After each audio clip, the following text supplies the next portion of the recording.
what's your advice for our young people? My daughter in particular is planning to study sciences, chemical engineering at S&T. How can they remain Catholic in the company of their peers, their teachers, the workforce, and also more importantly, how can they bring the Catholic faith to that environment? Okay, so you can correct me if I'm summarizing this incorrectly. So the question is, how can we help our young people maintain their faith going into their careers and such? And the example specifically of your daughter going to Rolla, how does she remain Catholic, and how can she share the faith with others? Is that correct? Okay. So one of the ways that we can try to maintain our faith is to surround ourselves with people who also have the faith. God made us to be social creatures. We are to be coming to Christ together as part of a community, not as isolated individuals. And so those who go to different universities should take advantage of the Catholic resources available at those universities. So Rolla has a Catholic Newman Center, and that helped me in my own return to the Catholic faith. And so I would recommend that she would take advantage of that opportunity to be with those fellow Catholics. One of the great things about science is that you get to see all the ways that God has instilled this order into the universe. And so you can actually incorporate the scientific discoveries and the things that you learn from science and just appreciate and present those back to God in prayer as well, recognizing the great beauty of the order that He has instilled inside of His own creation. How do you really share that with others? Some people are open to it, some people aren't. My experience at Rolla, some people, they will just not talk about it and they would avoid the subject matter, trying to keep the peace because they may not share that same belief. As far as like sharing it with others, I would just not be afraid to talk about it, but not like also try to proselytize people, try to force them to believe the same thing, but to be open about it. So for example, if somebody asks, oh, what are you doing this weekend? Not to be afraid to say, oh, well, on Sunday morning I'm going to go to Mass. That's part of the weekend. It's a part of the person's reality. Or, oh, at the Newman Center we're going to have this activity or whatever. And then invite them to come along. To be very friendly, to be very open, but not to like try to shy away from the faith or try to hide it, but not to try to force them either, but just to be very genuine and open with that. Does that answer your question?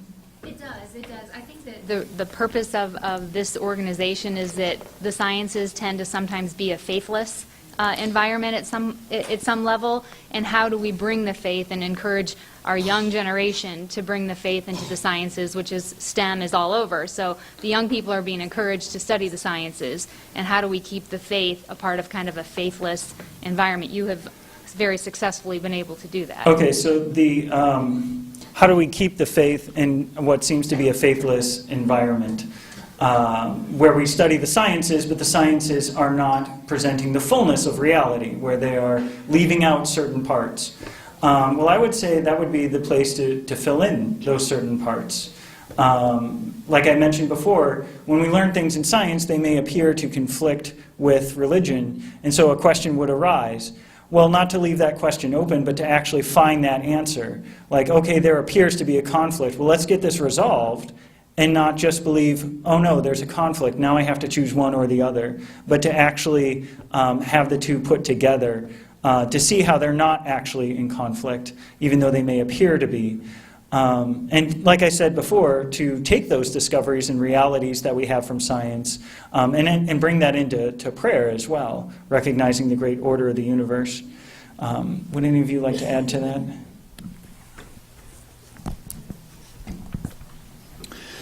So obviously, Christine, it really starts with what kind of faith they have when they leave the nest. I think that that's very important. When I went to the University of Missouri-Columbia, I had 110 of us in our class, and they had at the time they had a very strong Newman Center, just like at S&T, and I took full advantage of the Newman Center. But I just want to add a little bit more to what you asked, And I know that it's amazing that there are people in this world that do not recognize Catholics as Christians. So it's okay to be Catholic in a public institution, but at least I took advantage of the Newman Center environment, but I also took advantage of what I found in my own classmates. And it's interesting, and I'll give a shout out to Dan Bondahar, who does this all the time when he makes sales calls.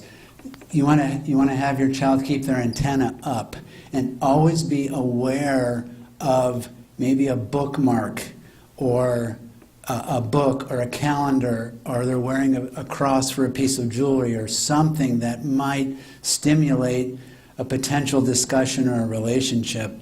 When I was in medical school, by the time I was a sophomore, second year, myself and 14 other of my classmates started a Bible study, and we met once a week in the nursing school at the University of Missouri, and we ultimately became founding members of a student chapter of the Christian Medical and Dental Association at the University of Missouri in Columbia, which is still thriving today. So just because they go to a public institution doesn't mean there are other like-minded people like her. She just needs to keep her antennas up, and like Father Lampe said, continue to pray. Most importantly, receiving encouragement from home. Those are all good things, but they can do it.